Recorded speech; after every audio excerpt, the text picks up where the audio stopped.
Hi hello नमस्ते, मी सावित्रा खडाखडे या चॅनलमध्ये तुम्हा सर्वांचं खूप खूप मनापासून स्वागत करते।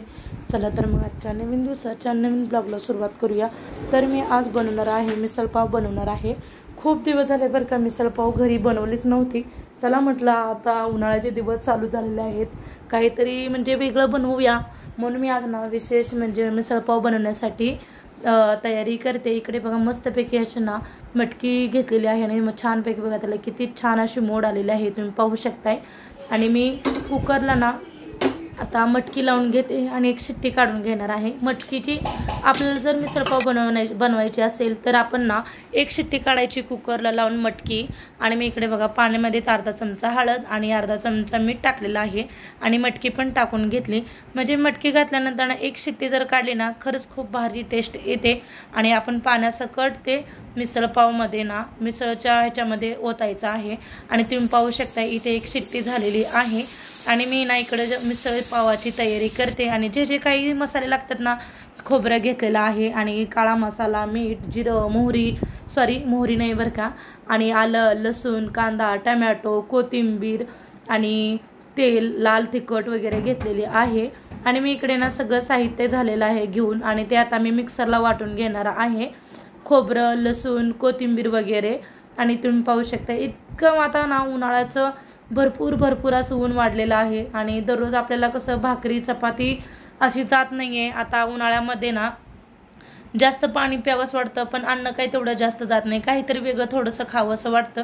आपण जर 2 भाकरी खाणार असेल तर उन्हाळ्यामध्ये ना अर्धी किंवा एकच चपाती जेवतो। आणि तुम्ही पाहू शकता मी इकडे 3 लाद्या पावाच्या आणलेल्या आहेत आणि 2 त्याच्यातले 2 पाव शौर्यने घेऊन खातोय। त्याला ना असं काहीतरी बनवताना ना मी त्याला आधीच भूक लागते, पण मी जेव्हा नेमकं बनवते ना मिसळपाव वगैरे असे काही कुठलीही रेसिपी बनवू द्या, मग बनवल्यानंतर तो खाणारच नाही आहे। आणि मुलं कसं आनंदाने अगोदरच हे खायचंय ते खायचंय असं करतात, मग शौर्य पण तसंच करतो बरं का। आणि नेमकं मी काही बनवलं ना तो खाणार नाही आहे।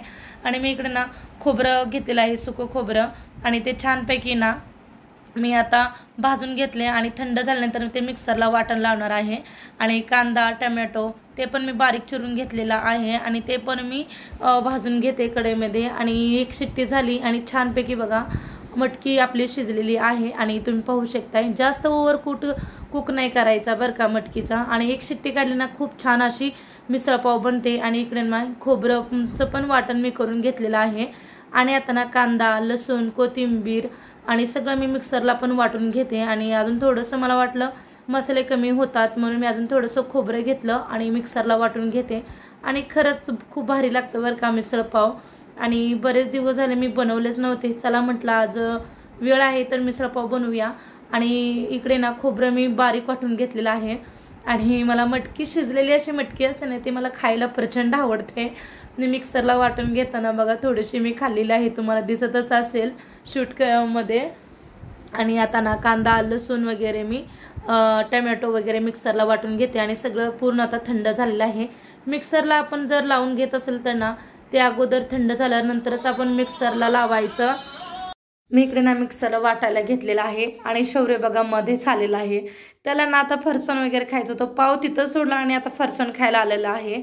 आणि तुम्ही पाहू शकता एकदम मस्त अशी मी बारीक पेस्ट बनवलेली आहे। आणि आता ते शौर्यला बघा मी थोडंसं फरसाण देते, त्याला पाव खायचा नव्हता, परत फरसाण मागायला आला आणि पाव ठेवला आणि परत फरसाण घेऊन गेला।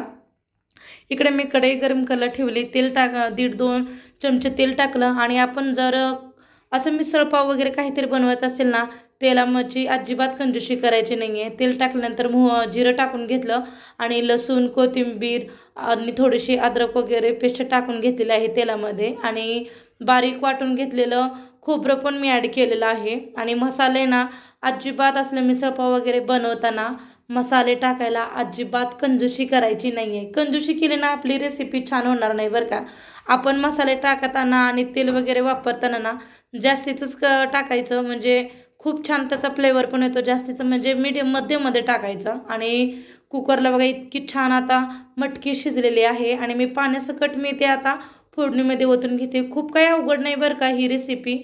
आणि गरम पाणी मी अजून थोडंसं गरम पाणी ठेवून मला थोडीशी दाटसर वाटली म्हणून मी ग्रेव्ही अजून थोडंसं पाणी ओतून घेतलं। आणि तुम्ही पाहू शकताय इकडे मटकीची रस्सा भाजी आपली तयार होते आणि चवीपुरतं मीठ टाकायचं आणि खूप छान होतं बरं का. आणि तरी पण एकदम आपण लाल तिखट बॅडगी तिखट टाकलेलं आहे याच्यामध्ये. आणि खोबरं, लसूण, कोथिंबीर, टमॅटो, कांदा सगळं पेस्ट टाकून घेतली.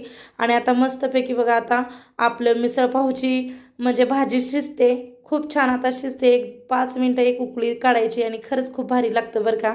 आणि उन्हाळ्यामध्ये आणि लहान मुलांना पण ना कसं भाकरी चपाती वगैरे जात नाहीत, आता वेगळं काहीतरी बनवून दिलं ना ते आवडीने खातील.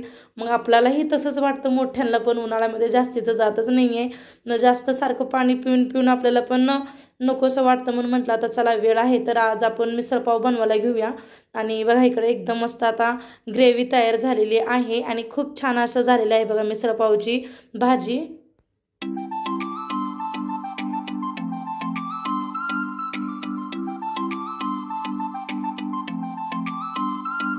सर्वांसाठी मी आत्ता वाढून घेते, म्हणजे सगळ्यांना खायचे आहे आणि सगळे आता वेटिंगमध्ये आहेत मिसळपाव खाण्यासाठी. आणि मी ना एक खोलगट असं भांडे घेतलं, म्हणजे जास्तीत मग अगोदर ना थोडंसं मटकी टाकून घेतली आणि वरची तरी टाकून घेतली आणि थोडासा कांदा टाकायचा आणि फरसाण टाकून घेतलं.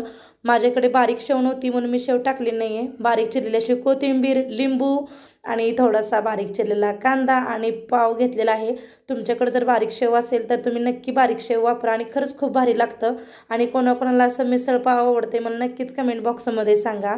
आणि खूप छान पण झालं नाही, एकदम असा स्मेल पण एकदम खूप छान येतोय. आणि तुम्हाला जर माझा थोडा जरी व्हिडिओ आवडल्यास एक लाईक करा आणि जास्तीत जास्त लोकांपर्यंत शेअर करा आणि सबस्क्राईब करायला अजिबात विसरू नका. पुन्हा भेटूया अशा छानशा व्हिडिओमध्ये. तोपर्यंत बाय बाय.